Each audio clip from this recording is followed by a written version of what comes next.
हरियाणा के पूर्व गृह मंत्री अनिल विज ने कांग्रेस पर तंज कसा और कहा कि कांग्रेस धड़ों का समूह है, जिसकी नहीं चली वो आजाद खड़ा हो गया। साथ ही विज ने केजरीवाल की जमानत पर कहा कि पहले वो जेल में थे, अब वो बेल पर हैं। इसके साथ ममता बनर्जी पर तंज कसते हुए उन्होंने कहा कि उन्हें बयान देने की बजाय त्यागपत्र देना चाहिए।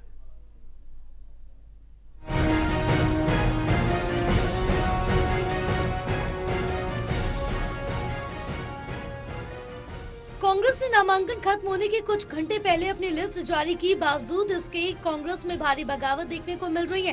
कांग्रेस नेताओं ने अपने नामांकन भरे, जिस पर तंज कसते हुए हरियाणा के पूर्व मंत्री विज ने कहा कि कांग्रेस कोई पार्टी नहीं बल्कि कई धड़ों का ग्रुप है। सभी अपने अपने धड़ों के लिए पैरवी कर रहे थे, जिन्हें नहीं दिलवा सके उन्हें आजाद खड़ा कर दिया गया।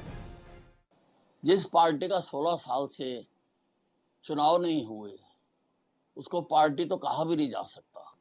ये धड़ों का समूह है, अलग अलग धड़ों के समूह हैं और हर धड़े ने अपने आदमी खड़े किए हैं। नहीं देखिए, हमारे मुकाबले में तो कोई आए, हमें इससे कुछ लेना देना नहीं है।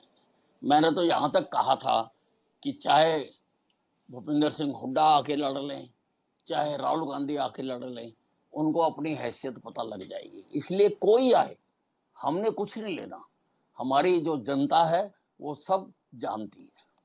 वहीं दिल्ली के मुख्यमंत्री अरविंद केजरीवाल को जमानत मिल गई, जिसे लेकर हरियाणा के पूर्व गृह मंत्री अनिल विज ने तंज कसते हुए कहा कि जमानत देना आरोपों से मुक्त होना नहीं।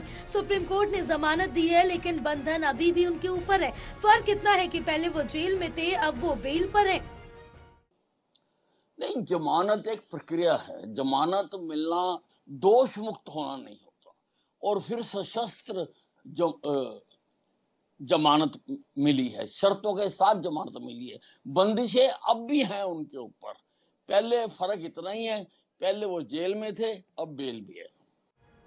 इसके अलावा गणेश पूजा के लिए प्रधानमंत्री के चीफ जस्टिस के घर जाने पर उठ रहे सवालों को लेकर हरियाणा के पूर्व गृह मंत्री अनिल विज ने कहा कि सवाल घर जाने पर नहीं बल्कि प्रश्न गणेश पूजा पर उठाए जा रहे हैं। घर तो दूसरे लोग भी जाते हैं, दूसरे प्रधानमंत्री भी पूजा में जाया करते थे, लेकिन एक वर्ग राजनीतिज्ञों का लगातार एक धर्म विशेष वालों पर अटैक करने का इनका एजेंडा है।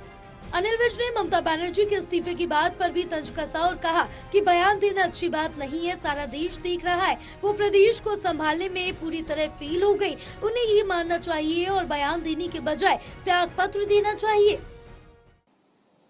नहीं, अगर नैतिकता है तो ये बयान देने की बजाय उनको त्याग पत्र देना चाहिए था। जब वो कंट्रोल ही नहीं कर पा रही अपने प्रदेश को, और नैतिकता तो यही कहती है कि वो स्टेप डाउन करें। बहरहाल हरियाणा विधानसभा चुनाव के लिए बीजेपी और कांग्रेस अपने अपने उम्मीदवारों की सूची जारी कर दी है, जिसके बाद दोनों पार्टियों में बयानबाजी भी तेज हो गई है। टोटल टीवी के लिए कृष्ण बाली की रिपोर्ट।